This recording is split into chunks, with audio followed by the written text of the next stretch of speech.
तो अब देखते हैं maximum and minimum value of a function in a closed interval. अभी तक जितने फंक्शन अपन ने देखे वो हमने कहा कि ये वो डिफाइंड रहते थे ओपन इंटरवल ए से बी के बीच में, ठीक है।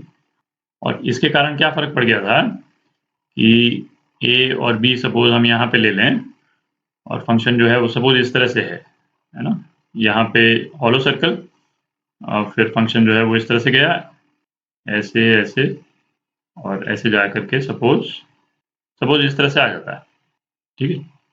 तो इस वाले फंक्शन को जब हम एनालाइज करेंगे तो हमने क्या डिस्कस किया कि भाई क्रिटिकल पॉइंट तो ये हो गए C1, C2 और C3, ठीक। यहाँ पे क्या है लोकल मैक्सिमा, यहाँ पे क्या है लोकल मिनिमा और यहाँ पे क्या है लोकल मैक्सिमा। अच्छा, ये लोकल मैक्सिमा जो है वो एब्सोल्यूट मैक्सिमा भी है, एब्सोल्यूट मैक्सिमा, ठीक है। क्यों? क्योंकि ये फंक्शन की हाईएस्ट पॉइंट है। और फिर हमने क्या बोला कि ओपन इंटरवल होने के कारण ये पॉइंट ए और बी के आसपास की जो फंक्शन की जो वैल्यूज हैं उनको हम लोकल मैक्सिमा, लोकल मिनिमा या एब्सोल्यूट मैक्सिमा या मिनिमा निकालने के लिए हम यूज नहीं करते हैं। और क्यों नहीं करते हैं? क्योंकि एंड पॉइंट्स पे फंक्शन की जो डोमेन है वो डिफाइंड नहीं है ना। मतलब x इजिकल टू ए जो है वो फंक्शन की डोमेन के बाहर है ओपन इंटरवल के केस में, ठीक। तो ये जो लेफ्ट मोस्ट पॉइंट है ना वो पॉइंट ही डिफाइंड नहीं है। लेफ्ट मोस्ट पॉइंट क्या है? हमने क्या डिस्कस किया था? लेफ्ट मोस्ट पॉइंट है x टेंडिंग टू a, जिसका कोई मतलब नहीं निकलता है ना, कोई वेल डिफाइंड नंबर नहीं है ये, ठीक। और इसीलिए जैसे इस वाले केस में इस फंक्शन का एब्सोल्यूट मिनिमा नहीं है, लोकल मिनिमा है ना, ये लोकल मिनिमा है, ये लोकल मिनिमा, पर इसकी मिनिमम वैल्यू कहाँ पे है भाई? इसकी मिनिमम वैल्यू तो यहाँ पे कहीं पे है ना, लोकल मिनिमा से नीचे दिख रहा है। पर जिस पॉइंट पे इसकी मिनिमम वैल्यू है ना, वो पॉइंट इटसेल्फ डिफाइंड नहीं है। तो हम क्या बोलते हैं कि इस फंक्शन का एब्सोल्यूट मिनिमा नहीं है ना। ये सब तो हम डिस्कस कर चुके हैं। तो अब देखते हैं यदि फंक्शन यदि क्लोज्ड इंटरवल पे डिफाइंड हो है ना तो क्या डिफरेंस आ जाएगा, है ना। मेन पॉइंट क्या डिफरेंस आ जाएगा कि भाई हम एंड पॉइंट्स हैं उनको भी कंसिडर कर सकते हैं, ठीक। तो एंड पॉइंट्स पे लोकल मैक्सिमा या मिनिमा तो हम नहीं निकालते हैं। लोकल मैक्सिमा और मिनिमा जो है वो जो बीच के पॉइंट्स हैं उसी से रिलेटेड रहते हैं। पर एंड पॉइंट पे चूंकि अब हम फंक्शन की वैल्यू निकाल सकते हैं तो एंड पॉइंट को हम यूज कर सकते हैं किस चीज के लिए? एब्सोल्यूट मैक्सिमा या मिनिमा निकालने के लिए, ठीक है। तो यदि यही फंक्शन क्लोज इंटरवल ए से बी के बीच में होता तो ये एंड पॉइंट्स जो क्या होते, ये हो जाते हैं एंड पॉइंट्स, है ना। हॉलो सर्कल की जगह सॉलिड सर्कल हो जाता है, मतलब सॉलिड पॉइंट हो जाता है यहाँ पे। तो ये वाला जो पॉइंट है जो वैल्यू है एफ ए, है ना, अब एफ ए जो है वेल डिफाइंड हो जाती। पहले ये वाला पॉइंट क्या था? F x limit x tending to a, ये वाला पॉइंट ये था। और अब क्या हो गया? ये वाला पॉइंट सीधा एफ ए ही हो गया। और चूंकि इस फंक्शन की एफ ए जो है वो लोएस्ट वैल्यू है ना, दिख ही रहा है सबसे लोएस्ट वैल्यू है, तो क्लोज्ड इंटरवल में इस फंक्शन का एब्सोल्यूट मिनिमा भी डिफाइन हो गया, है ना। कौन सा? ये वाला, ये एब्सोल्यूट मिनिमा हो गया, ठीक।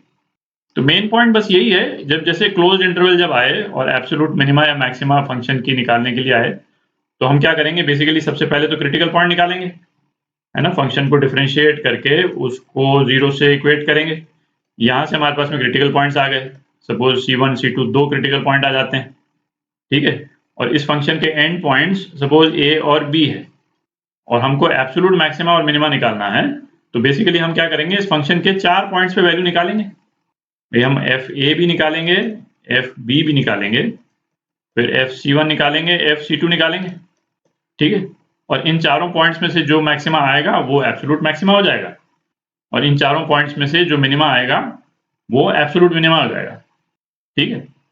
और लोकल मैक्सिमा और मिनिमा ए और बी के बीच वाले पॉइंट्स के लिए ही होंगे, है ना। ये मतलब ये ए और बी के लिए हम लोकल वर्ड का यूज नहीं करते हैं क्योंकि बेसिकली है ना पॉइंट के दोनों तरफ के पॉइंट्स को अपन कंसिडर करते हैं ना, तो इसमें एक तरफ के पॉइंट्स तो अवेलेबल ही नहीं, ठीक। तो बेसिक कॉन्सेप्ट तो यही है ना। डिफरेंस बस इसी कारण आ जाता है ए और बी के डिफाइंड होने के कारण। अब एक एग्जांपल भी कर लेते हैं। तो एग्जांपल करते हैं, find the absolute maxima and minima, है ना, इस फंक्शन के लिए। तो पहले तो क्रिटिकल पॉइंट निकालते हैं, एफ डैश एक्स ये क्या हो गया, twice cos x minus sine x plus cos x, तो ये क्या हो गया है ना, cos x 1 minus twice sine x, ये 0 के बराबर, तो या तो कॉस एक्स 0 होगा या 1 माइनस ट्वाइस साइन एक्स 0 होगा, मतलब साइन एक्स जो है वो 1/2 के बराबर होना चाहिए। अच्छा, एक्स हमको दे रखा है 0 से पाई के बीच में, तो 0 से पाई के बीच में एक एक्स की वैल्यू तो ये आ गई, एक्स इज इक्वल टू पाई/2, ठीक, कॉस एक्स 0 हो जाएगा। और साइन एक्स को 1/2 करने के लिए एक्स की दो वैल्यूज कौन कौन सी हो गई, पाई/6 और पाई माइनस पाई/6, तो 5 पाई/6 है ना, ये हो गई। तो अब फंक्शन की एब्सोल्यूट मैक्सिमम और मिनिमम वैल्यू कैलकुलेट करने के लिए अपने पास में 5 पॉइंट आ गए, ठीक है, कौन कौन से, ये 3 तो क्रिटिकल पॉइंट, पाई/2 पाई/6 और 5 पाई/6, और 2 पॉइंट ये जो एंड पॉइंट्स हैं, है ना, 0 और पाई, ठीक। तो इन पॉइंट्स पे आप फंक्शन की वैल्यू निकालेंगे, है ना, तो आप देखें कि x इज इक्वल टू पाई/6 और x इज इक्वल टू 5 पाई/6 पे फंक्शन की एक ही वैल्यू आती है, क्या वैल्यू आती है, 5/4, और ये फंक्शन की एब्सोल्यूट मैक्सिमम वैल्यू है, ठीक है। और ये जो बाकी के जो पॉइंट्स हैं, x इज इक्वल टू 0, पाई/2 और पाई, है ना, इसमें फंक्शन की सेम वैल्यू आती है, क्या वैल्यू आती है, 1, तो ये वैल्यू जो है वो फंक्शन की मिनिमम वैल्यू है, ठीक है। ये तो बाई चांस था कि एक से ज्यादा पॉइंट्स पे जो है वो सेम वैल्यूज आ रही हैं। मेन पॉइंट इसमें क्या है कि जब एब्सोल्यूट वैल्यू हम कैलकुलेट करेंगे क्लोज्ड इंटरवल वाले फंक्शन के लिए, तो एंड पॉइंट्स को भी हमको कंसिडर करना है, ठीक है, और वो क्यों हम करते हैं ये हम डिस्कस कर ही चुके हैं, ठीक। अब चाहे तो इन वाले क्रिटिकल पॉइंट्स के लिए आप ये भी निकाल सकते हैं भाई लोकल मैक्सिमा है या लोकल मिनिमा है, क्या है, वो पूछा नहीं है इसलिए हम निकाल नहीं रहे हैं, नहीं तो है ना डबल डेरिवेटिव टेस्ट करके आप निकाल सकते हैं उसकी वैल्यू, आप है ना f डबल डैश एक्स करके आप वैल्यू निकाल लें, ठीक।